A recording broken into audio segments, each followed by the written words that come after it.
The phone vibrated at the exact moment when Mark Delaney, the son of an Ohio auto mechanic and founder of the fintech empire Axiom, was raising his glass at a charity auction in Manhattan. On the screen was a push notification from a business channel. DOJ launches investigation. Axiom suspected of manipulating client funds. The blood drained from his face. The hall with crystal chandeliers dissolved into the noise of a shapeless sea. Error, incorrect headline, his brain tapped. But a lawyer was already calling in his pocket, and a second later the chairman of the board of directors, and 5 minutes later he was shown a fragment of an interview in the makeup room. A former partner, Liam Carey, said live on air that Mark built a kingdom on stolen code. That's slander, Mark whispered, hearing his own voice as if from outside. He wouldn't dare? He already dared, PR director Ava Chen replied, looking straight into his eyes. And he has the papers. The world that had been filled with violins and palms a moment earlier shifted like a skyscraper on sand. Mark remembered his father's garage, the smell of grease, the first lines of code on an old laptop, the promise to himself. No lies. But something else also stuck in his memory. The night investors demanded a demo by morning, and their payment gateway module didn't work. A temporary fix, he told the team. Then we'll rewrite it properly. Then it didn't. He took the stage to announce the donation, but his speech fell apart. Cameras caught his jaw shaking. The hats of the benefactors clenched like little fists. 3 words in his head beat against his temple. This is a trap.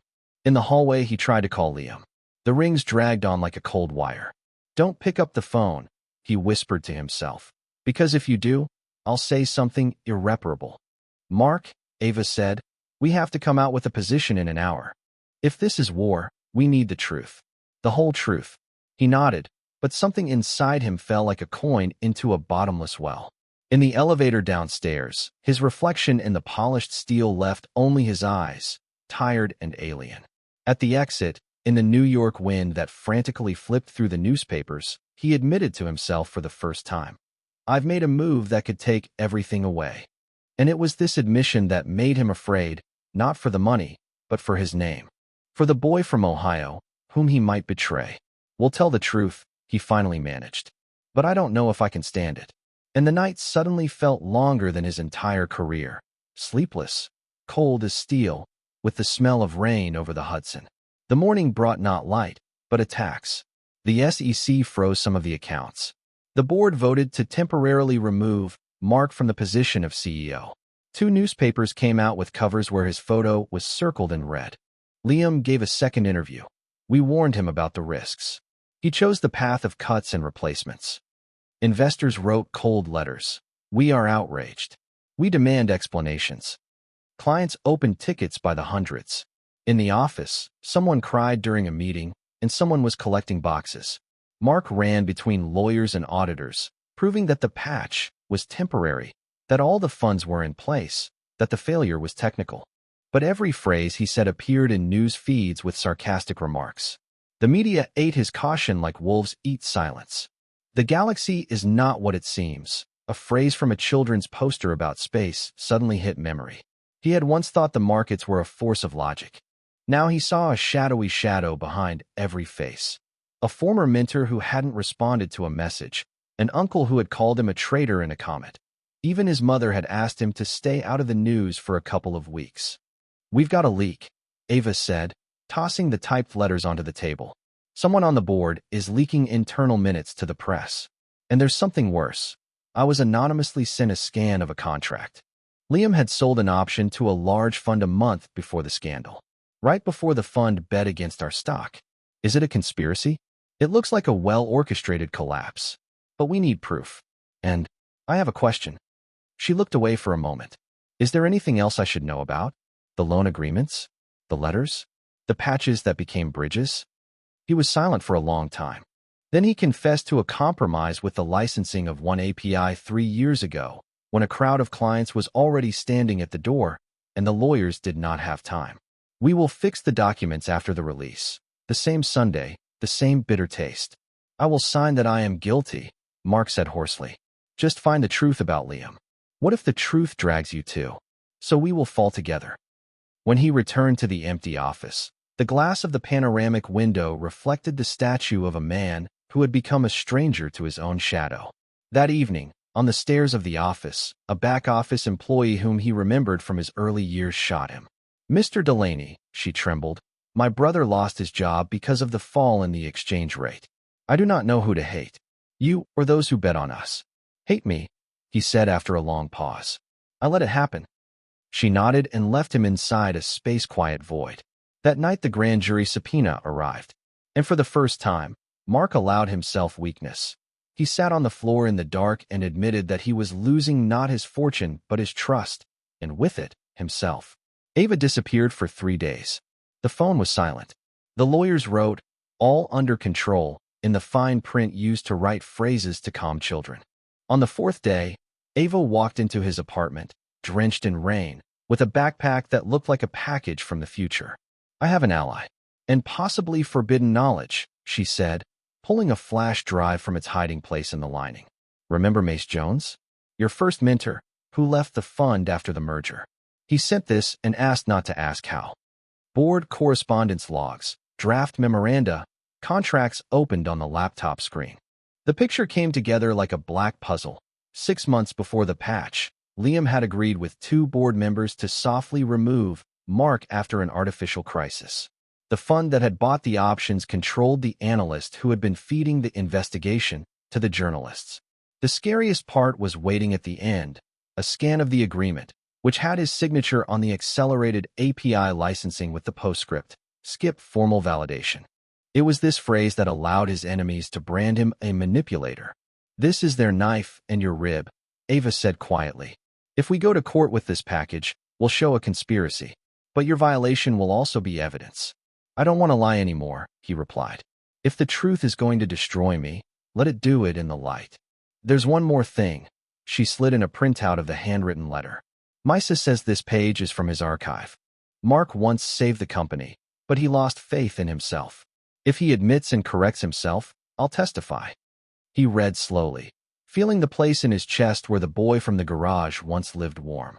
Hope in the void was not the voice of an angel, but the quiet courage to look at oneself honestly.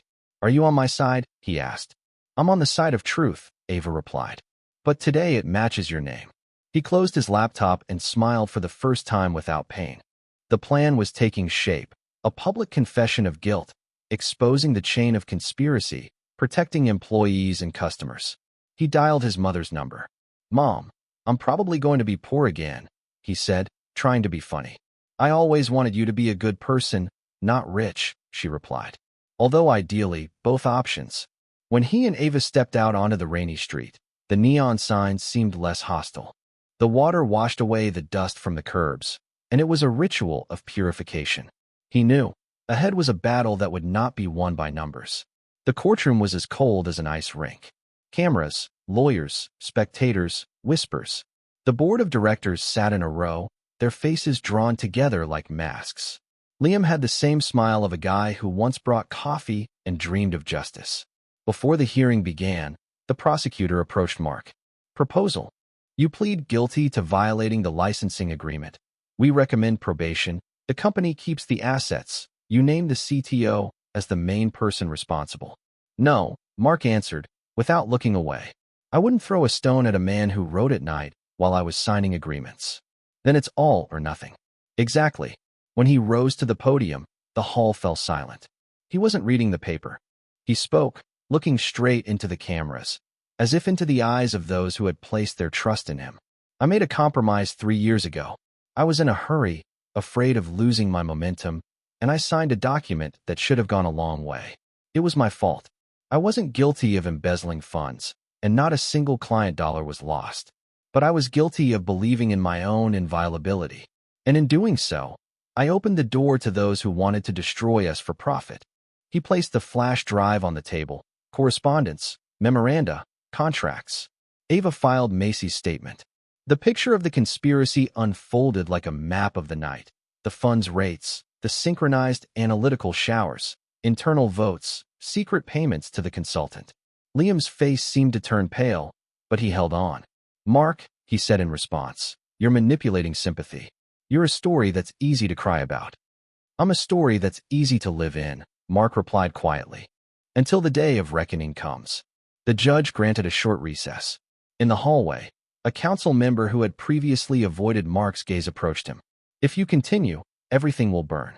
Better to burn the fake than to suffocate in the smoke," he said. When he returned, he did one last thing.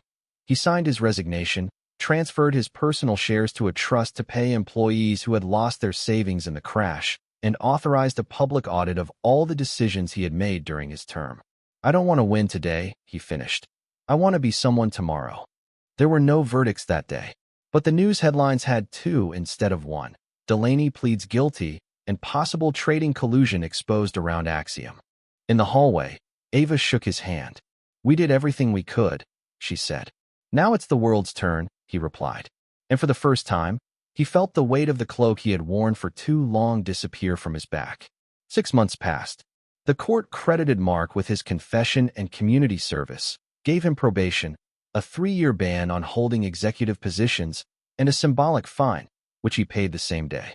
The investigation into the foundation and board members was still dragging on like a long shadow of the evening, but the first searches and arrests had already taken place. And he himself lived in a small house by the ocean in Maine, woke up early, ran along the cold water, and taught local teenagers to write code in the library, which smelled of wood and dust. Sometimes at night he dreamed that he was standing on stage again, and the audience applauded, and the red carpet slid under his feet. He woke up and listened to the sound of the waves. Is it possible to be rich and honest? He asked himself every day. It is possible, but honesty should weigh more than wealth when the time comes to choose. He called Ava. "I'm thinking about a new project. Nonprofit. Open standards for fintech, so that young founders don't have the temptation to make patches like we have." "Are you saving the world again?" She smiled. "I'm saving a guy from Ohio," he answered. "Every time I meet him at the window." They were silent for a moment, listening to the line breathe. "You know," Ava said, "most people imagine victory as fireworks. And sometimes it's as the fact that you didn't lie when it was most convenient. And as the fact that you're willing to pay for it," he added. On Sunday, he gathered teenagers in the library and told them a story without names, only with solutions, about how sometimes success is a trap and how the truth cuts but heals. The girl in the front row raised her hand. "If the choice between truth and success is always truth?" "No," he said honestly. "We are not always so brave. But I have seen that success without truth is a desert, where water is always beyond the horizon." In the evening, he went out to the ocean. The sky was covered with stars, and each one seemed like a cold coin thrown into infinity. "Can you buy back the past?" he asked himself. Maybe not. But you can pay for the future with honest work, open arms, a willingness to lose what you love to regain what you have. The phone vibrated again. A letter from Macy. I testified. It was right. He smiled and turned off the screen.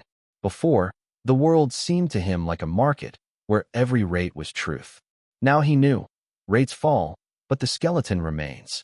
Human qualities, stubbornness, love, remorse, sacrifice, are more valuable than any IPO. The wave rolled in and washed away his footprints in the sand. A message from beyond the stars. As the poster said, "You are not what you have, but what you choose." And tomorrow, when the sun rises again, he will choose the truth again and let it lead where it should.